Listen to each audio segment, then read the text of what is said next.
요즘 눈이 자꾸 침침합니다. 안경을 새로 맞췄는데도 뭔가 뿌연 느낌이 있고 초점이 잘 안 잡혀요. 시력 검사에선 큰 문제 없다고 했는데 이상하게 눈이 무겁고 쉽게 피로해져요. 50대 이후 환자분들께 진료실에서 가장 자주 듣는 이야기입니다.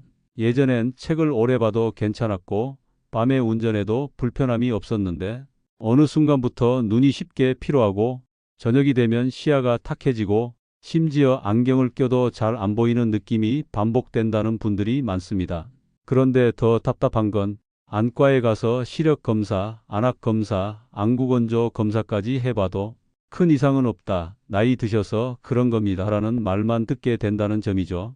그러면 환자 입장에선 더 막막해집니다. 검사도 다 했는데 왜 이렇게 불편하지? 이게 그냥 노화일 뿐일까? 하지만 저는 다르게 봅니다. 눈은 단순히 보는 기능만 수행하는 기관이 아니라 몸 전체의 건강 상태, 특히 혈관과 신경계의 상태를 가장 빠르고 예민하게 반영하는 신호등 같은 기관입니다. 즉, 눈이 침침하다는 건 단순한 시력 문제보다 더 깊은 원인이 숨어 있을 수 있다는 뜻입니다. 안녕하세요. 저는 재활의학과 전문의 정우진입니다.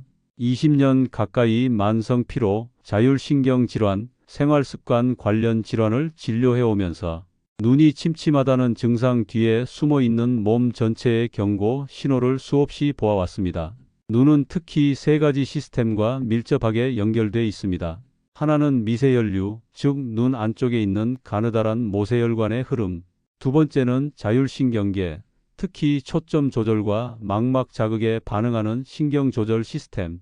그리고 세 번째는 간 기능, 즉 눈의 피로 물질을 해독하고 회복시키는 대사 기능입니다. 이 세 가지 중 어느 하나라도 균형이 무너지면 눈은 시야가 탁해지고 뿌옇고 피로해지고 특별한 이상은 없는데도 불편감이 계속되는 상태가 반복됩니다. 특히 중년 이후엔 혈관 탄력과 자율신경 반응성이 함께 떨어지기 때문에 눈의 피로가 단순한 노화 증상이 아니라 몸 전체 회복력이 저하된 초기 신호일 수 있습니다. 오늘 영상에서는 눈이 침침한 이유를 단지 노안이나 안구건조로만 보지 않고 우리 몸의 순환, 신경계, 간 기능이라는 눈 밖의 원인들까지 함께 살펴봅니다. 그리고 이 눈의 피로를 회복시키기 위해 지금부터 우리가 실천할 수 있는 루틴과 생활 습관까지 차근차근 풀어드릴 예정입니다. 눈이 침침하다는 건 단순한 시력 문제만이 아닙니다. 눈은 몸이 쉬지 못하고 있다는 신호를 가장 먼저 보여주는 곳입니다. 지금 눈이 보내는 이 신호를 놓치지 마세요. 이 영상이 도움이 되셨다면 비슷한 증상을 느끼는 가족, 지인분들께 꼭 공유해 주세요. 그리고 구독과 좋아요도 함께 부탁드립니다. 지금부터 본격적으로 시작해 보겠습니다.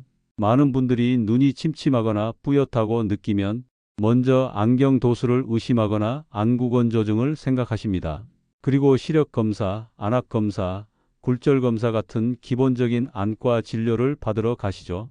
그런데 문제는 그런 검사를 다 받고도 큰 이상 없습니다 라는 말만 듣고 돌아오는 경우가 너무 많다는 겁니다.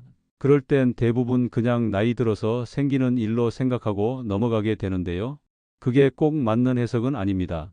실제로 시력이 나쁘지 않은데도 눈이 자꾸 침침하고 뿌옇고 초점이 자주 흔들리는 느낌이 든다면 그건 눈 안에 있는 미세혈류와 자율신경 반응성에 문제가 생겼다는 신호일 가능성이 큽니다.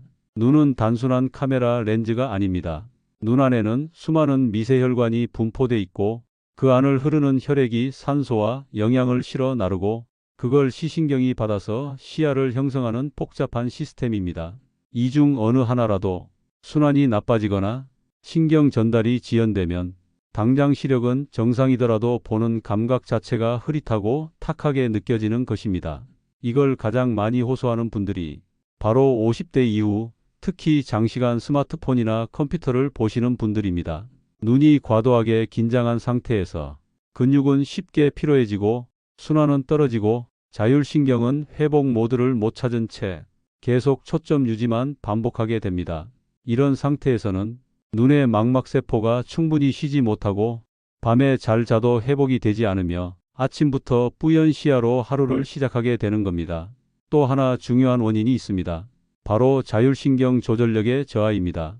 우리 눈은 가까운 데를 볼 때, 먼 곳을 볼 때 렌즈 역할을 하는 수정체를 조절하기 위해 모양체근이라는 근육을 긴장시켰다 풀어야 합니다.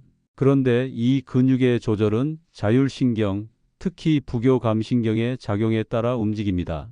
즉, 부교감신경이 제대로 작동하지 않으면 눈의 초점 전환이 느려지고 근육이 쉽게 경직되고 결국 자꾸 눈이 침침하고 무겁다는 느낌으로 이어지는 거죠. 이건 단순히 안구건조나 시력 문제만으로 설명할 수 없습니다. 실제로 안과 검사에선 이상이 없는데 몸 전체의 긴장, 자율신경의 불균형, 그리고 눈 안쪽의 혈류 저하가 눈이 침침하다는 불편함을 만드는 경우가 더 많습니다. 특히 자율신경계가 무너진 분들은 잠을 자도 눈의 피로가 풀리지 않고 눈동자 자체가 무거운 느낌, 시야의 미세한 떨림, 시력은 괜찮은데도 눈이 안 열린 것 같다는 표현을 자주 하십니다. 이럴 땐 눈 자체의 문제가 아니라 눈이 속한 몸의 상태가 눈으로 표현되고 있다는 관점에서 봐야 비로소 해답이 보입니다. 그래서 저는 이런 분들께 항상 말씀드립니다. 눈만 보지 마시고 몸 전체를 함께 보셔야 합니다. 눈은 가장 빠른 회복 반응을 보여주는 곳이기도 합니다. 눈이 맑아진다는 건 몸의 혈류가 개선되고 신경계의 균형이 돌아오고 간의 해독 기능이 회복됐다는 의미이기도 하죠. 단순히 안약을 넣고 렌즈를 바꾸는 걸로 해결되지 않는 눈 침침함의 정체, 그 원인을 찾기 위해서는 이제 눈 밖의 문제들을 함께 들여다보는 시선이 필요합니다. 이제 다음으로는 왜 눈이 전신 건강의 신호등이라고 불리는지, 그리고 눈을 통해 우리 몸의 어떤 시스템이 먼저 무너졌는지를 하나씩 풀어보겠습니다. 우리가 흔히 간, 심장, 폐 같은 장기를 떠올릴 때는 그 기능이 고장 나야만 이상하다고 생각합니다. 숨이 차다면 폐를 의심하고 가슴이 답답하다면 심장을 떠올리죠. 그런데 눈은 다릅니다. 눈은 몸 안에 있는 기능들이 무너지기 시작할 때 가장 먼저 느껴지는 곳입니다. 왜냐하면 눈은 두 가지 면에서 특별하기 때문입니다. 첫째, 혈관계의 말단이자 가장 미세한 순환이 이루어지는 부위라는 점. 둘째, 중추신경계, 즉 뇌와 직접 연결된 감각기관이라는 점입니다. 우선 혈관부터 보겠습니다. 눈 안쪽, 특히 망막이라는 부위에는 모세혈관이라고 불리는 아주 가는 혈관이 빽빽하게 퍼져 있습니다. 이 혈관들이 산소와 영양분을 공급하면서 시각세포를 유지시킵니다. 그런데 몸 전체 혈류가 떨어지거나 혈관의 탄력이 줄어들거나 심지어 미세혈류가 고르게 흐르지 않으면 이 망막세포들이 제 기능을 못하게 되고 눈은 침침하다, 무겁다, 시야가 뿌옇다는 느낌을 주게 됩니다. 특히 50대 이후에는 혈관의 내벽이 두꺼워지고 혈류 속도가 줄어드는 모세혈관 저류 현상이 나타나기 쉬운데요. 이럴 때 가장 먼저 반응하는 게 눈입니다. 예를 들면 앉아 있다가 일어설 때 눈앞이 잠깐 하얘지거나 아침보다 저녁에 눈이 더 침침하거나 밤에 불빛이 번져 보이거나 이런 경험이 있으셨다면 그건 눈의 시신경 문제보다 혈류의 흐름이 불안정해졌다는 몸의 신호일 수 있습니다. 다음은 신경계 쪽 이야기입니다. 눈은 단순히 카메라처럼 사물을 찍는 기능만 하지 않습니다. 눈에 들어온 빛을 시각 정보로 바꾸는 건 시신경, 그리고 그 정보를 뇌로 전달하는 건 중추신경계의 역할입니다. 즉, 눈은 뇌와 직접 연결된 외부 기관인 셈입니다. 그래서 눈이 침침하다는 건 단순한 시력 문제가 아니라 신경 전달 속도와 회복 능력이 떨어졌다는 의미이기도 합니다. 특히 자율신경계가 불안정한 분들, 불면증, 만성 피로, 혈압 변동이 잦은 분들일수록 눈이 쉽게 피로해지고 초점이 자주 흐트러지며 눈동자가 무겁다는 표현을 자주 하십니다. 이건 왜일까요? 자율신경은 우리 몸의 자동 조절 시스템입니다. 심박수, 체온, 소화, 혈압뿐만 아니라 눈의 동공 크기, 수정체 조절, 눈물 분비, 안구 근육의 이완까지 모두 자율신경의 영향을 받습니다. 그리고 자율신경, 특히 부교감신경이 저하되면 눈의 초점 전환이 느려지고 빛에 대한 민감도가 달라지고 결국 눈이 침침하고 흐리다는 감각이 반복되는 겁니다. 심지어 어떤 분들은 눈이 자주 피곤한데 어깨도 늘 뻐근하고 머리도 무겁고 자꾸 잠이 부족한 것 같아요. 이렇게 전신적인 피로를 함께 호소하시는데요. 이 역시 눈이 몸 전체 상태를 반영하는 기관이라는 사실을 잘 보여주는 예입니다. 또 눈은 혈당, 혈압, 간 기능의 변화도 민감하게 반영합니다. 혈당이 불안정할 때 시야가 일시적으로 흔들리고 혈압이 떨어지거나 오르면 빛이 번져 보이고 간 기능이 떨어지면 눈의 해독 기능이 느려지면서 시야가 탁하고 무거운 느낌이 오래가게 됩니다.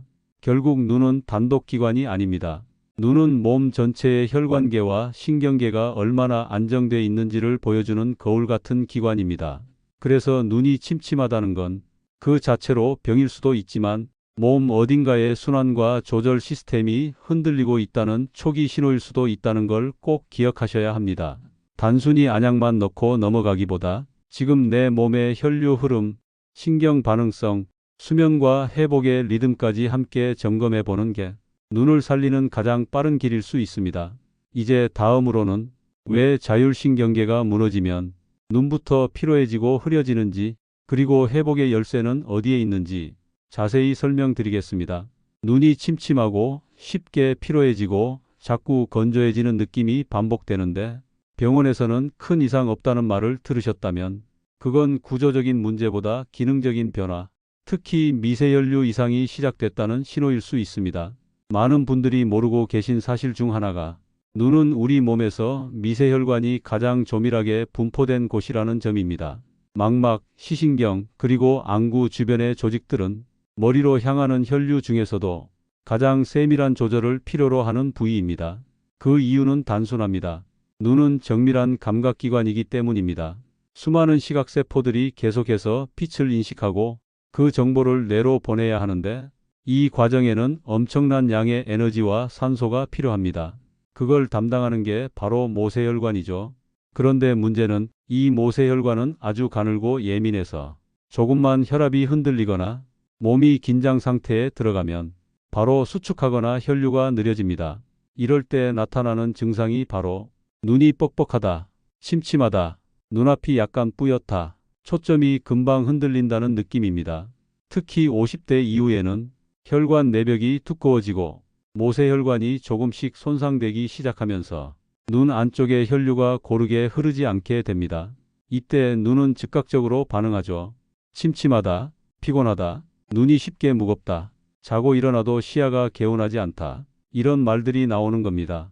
또 중요한 건 이 미세혈류 이상은 단지 눈에만 생기지 않는다는 점입니다. 뇌, 신장, 심장, 말초신경까지 모두 미세혈류에 의존하는 조직이기 때문에 눈이 먼저 반응했다면 이미 몸의 다른 부위에서도 순환 문제가 조용히 진행되고 있을 수 있습니다. 예를 들어 눈이 침침해지기 시작한 이후 두통이 잦아졌거나 어깨가 무거워졌거나 가슴이 답답하거나 소화가 잘 안 되는 느낌이 생겼다면 그건 단순한 눈 문제로 끝날 일이 아닙니다. 또한 눈의 피로감과 함께 이런 분들 특징 중 하나가 잠을 자도 피곤하다, 자주 한숨이 나온다, 머리가 무겁다, 이런 전신 피로감도 동반된다는 겁니다. 이건 뭐냐면요. 몸 전체 순환 시스템이 원활하지 않다는 신호이고 그 중심에 있는 자율신경과 미세혈류 조절 기능이 함께 무너지고 있다는 뜻입니다. 그리고 더 무서운 건 이 상태가 그냥 피로감으로만 인식되고 치료 시기를 놓치는 경우가 많다는 점입니다. 우리가 흔히 말하는 눈의 피로는 단지 일을 오래 했다는 뜻이 아닙니다. 그건 지금 눈 안쪽의 세포들이 산소가 부족합니다. 에너지가 떨어지고 있습니다. 혈류가 원활하지 않습니다라는 신호를 보내는 겁니다. 이럴 때 눈을 쉬게 하는 가장 좋은 방법은 단순히 눈을 감고 쉬는 게 아닙니다. 몸 전체 순환을 회복시키고 자율신경을 안정시키고 미세혈류를 부드럽게 흐르게 만드는 루틴을 실천하는 것입니다. 예를 들어 가벼운 스트레칭이나 걷기, 깊고 느린 폭식 호흡, 눈과 목 주변에 따뜻한 찜질, 저녁 시간대 족욕 같은 순환을 열어주는 생활 루틴만 실천해도 눈의 피로가 줄고 침침함이 개선되는 분들이 정말 많습니다. 그리고 그 변화는 꽤 빠르게 옵니다. 눈은 몸 중에서도 회복 반응이 가장 빠르게 나타나는 기관 중 하나이기 때문에 단 며칠간의 루틴 변화만으로도 시야가 맑아지고 눈이 가벼워졌다는 느낌을 받는 경우도 적지 않습니다.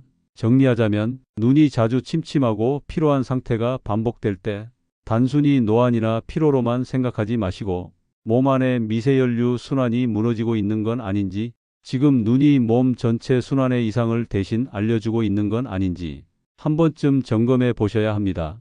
눈이 침침하고 자꾸 피로하고 뿌연 느낌이 반복되는데 검사에선 별 이상이 없고 안약도 별다른 효과가 없었다면 이제는 방향을 바꾸셔야 합니다. 눈 자체를 관리하겠다가 아니라 눈을 조절하는 몸 전체를 회복하겠다는 방향으로요. 앞서 설명드렸듯이 눈은 자율신경의 영향을 아주 크게 받는 기관입니다. 특히 긴장 상태를 유도하는 교감신경이 과도하게 활성화돼 있고 회복과 이완을 담당하는 부교감신경이 제대로 작동하지 않을 때 눈의 피로감은 극도로 심해질 수 있습니다. 그렇다면 어떻게 해야 자율신경을 안정시키고 눈의 피로를 풀 수 있을까요? 진료실에서도 자주 권하는 현실적이고 실천 가능한 루틴 5가지를 알려드리겠습니다. 첫 번째는 눈 주위 따뜻한 찜질입니다. 하루에 10분, 잠자기 전 또는 퇴근 후 눈 위에 따뜻한 찜질팩을 올려주세요. 온도는 너무 뜨겁지 않게 약 40도 정도의 미지근한 온기가 유지되는 게 좋습니다. 이 찜질은 단순히 눈을 편하게 하는 것만이 아닙니다. 눈 주변 혈관을 열어주고 모양체근이라는 초점 근육의 긴장을 풀어주며 자율신경의 부교감 반응을 유도합니다. 실제로 눈 찜질을 5일 이상 꾸준히 해본 분들은 침침함이 확 줄었다, 눈이 덜 무겁고 시야가 맑아졌다는 말씀을 많이 하세요. 특히 눈이 자주 건조하거나 불빛에 민감한 분들께는 필수입니다. 두 번째는 복식호흡 5분 루틴입니다. 복식호흡은 자율신경을 조절할 수 있는 거의 유일한 방법입니다. 교감신경이 계속 작동하는 상태에서는 눈도 심장도 위장도 회복하지 못합니다. 방법은 간단합니다. 의자에 편하게 앉거나 누워서 코로 천천히 숨을 들이마시고 배가 부풀게 깊이 마십니다. 그리고 5초 이상에 걸쳐 천천히 내쉬세요. 이걸 하루에 3회 5분씩 반복합니다. 특히 잠들기 전 또는 낮 동안 눈이 무거워질 때 딱 5분만 시간을 내어 복식호흡을 하면 몸이 금방 가라앉고 눈 안쪽까지 편안해지는 걸 느끼실 수 있습니다. 세 번째는 눈과 목 스트레칭입니다. 컴퓨터, 스마트폰을 오래 보신 분들은 눈뿐 아니라 목 주변 근육도 동시에 긴장돼 있습니다. 이 긴장이 눈의 혈류를 제한하고 시야 흐림으로 연결되죠. 간단한 스트레칭 방법 알려드릴게요. 고개를 천천히 앞, 뒤, 좌, 우로 굴려주시고 눈은 멀리 있는 물체를 10초 정도 응시한 뒤 가까운 손가락 끝을 다시 10초 바라보는 식으로 초점 거리 전환 운동을 반복해 주세요. 이건 눈 근육, 목 근육, 어깨까지 자율신경의 과잉 긴장을 풀어주는 좋은 루틴입니다. 단 하루 23회, 23분씩만 투자해도 효과가 꽤 큽니다. 네 번째는 족욕 또는 손욕손 담그기입니다. 의외일 수 있지만 발이나 손을 따뜻한 물에 담그는 건 몸 전체 자율신경을 이완시키는 강력한 방법입니다. 40도 정도의 따뜻한 물에 10분 정도 족욕을 하거나 손을 팔목까지 담그는 손욕을 하시면 손발 말초혈관이 열리면서 눈과 뇌 쪽의 긴장도 함께 풀어지게 됩니다. 특히 저녁에 족욕을 하고 나면 눈이 덜 뻑뻑하고 잠도 더 잘 오고 아침에 일어났을 때 눈이 덜 무겁다는 경험을 하시는 분들이 많습니다. 다섯 번째는 야간 디지털 절식입니다. 스마트폰, TV, 컴퓨터. 이 빛 자극은 자율신경을 흥분시키고 눈의 피로를 극대화합니다. 가능하면 잠들기 1시간 전엔 모든 화면을 끄는 것, 이게 눈과 자율신경을 동시에 쉬게 하는 가장 중요한 습관입니다. 만약 바로 끄기 어렵다면 야간 모드를 켜서 블루라이트 차단 설정을 해두시고 대신 그 시간엔 눈을 감고 조용한 음악을 듣거나 복식호흡이나 찜질을 하며 하루를 마무리하세요. 이 루틴만 잘 지켜도 불과 일주일 안에 눈의 침침함, 피로감, 무거운 느낌이 눈에 띄게 줄어들 수 있습니다. 정리해보면요. 눈을 쉬게 하려면 눈만 쳐다볼 게 아니라 몸 전체를 쉬게 해야 한다는 원리를 이해하셔야 합니다. 자율신경 루틴 5가지 다시 정리해드리면 눈 주위 따뜻한 찜질, 하루 5분 복식호흡, 눈목 스트레칭, 족욕 또는 손욕, 야간 디지털 절식, 이 중 하나라도 오늘부터 시작해 보세요. 눈은 정직한 기관입니다. 금세 반응이 오고 회복이 시작됩니다. 눈은 우리 몸 중에서도 가장 예민한 기관입니다. 빛, 피로, 감정, 혈류, 심지어 수면 상태까지 모두 눈에 고스란히 반영됩니다.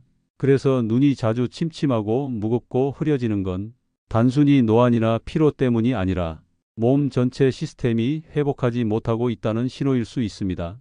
지금까지 영상에서 말씀드린 것처럼 눈은 단독으로 피곤해지는 게 아닙니다. 몸의 혈류가 정체되거나 자율신경이 긴장 상태에서 회복하지 못할 때, 간 기능이 떨어지고 수면의 질이 낮아질 때 가장 먼저 반응하는 기관이 바로 눈입니다. 그래서 눈을 살리고 싶다면 눈을 직접적으로 관리하는 방법도 중요하지만 그보다 앞서 몸을 쉬게 하는 루틴, 신경계를 안정시키는 습관, 그리고 순환을 다시 흐르게 하는 실천이 반드시 함께 가야 합니다. 오늘 알려드린 루틴들, 눈 찜질, 폭식 호흡, 스트레칭, 족욕, 그리고 야간의 디지털 절식, 이건 단순한 생활 습관이 아니라 눈을 회복시키고 나아가 몸 전체의 회복력을 되살리는 회복 신호를 다시 켜주는 방식입니다. 하나씩 실천해 보세요. 금세 변화가 생깁니다. 시야가 더 맑아지고 눈이 덜 피로하고 무거웠던 눈꺼풀이 가벼워지는 걸 느끼실 수 있을 겁니다. 그리고 무엇보다 중요한 건 눈이 보내는 신호를 그냥 넘기지 않는 것. 이게 지금 내 몸의 컨디션을 가장 먼저 알려주는 정직한 힌트라는 걸 기억해 주시면 좋겠습니다. 오늘 영상이 도움이 되셨다면 눈 피로 때문에 고민하는 가족이나 지인분께 꼭 공유해 주시고요. 구독과 좋아요도 함께 부탁드립니다. 지금까지 재활의학과 전문의 정우진이었습니다. 감사합니다.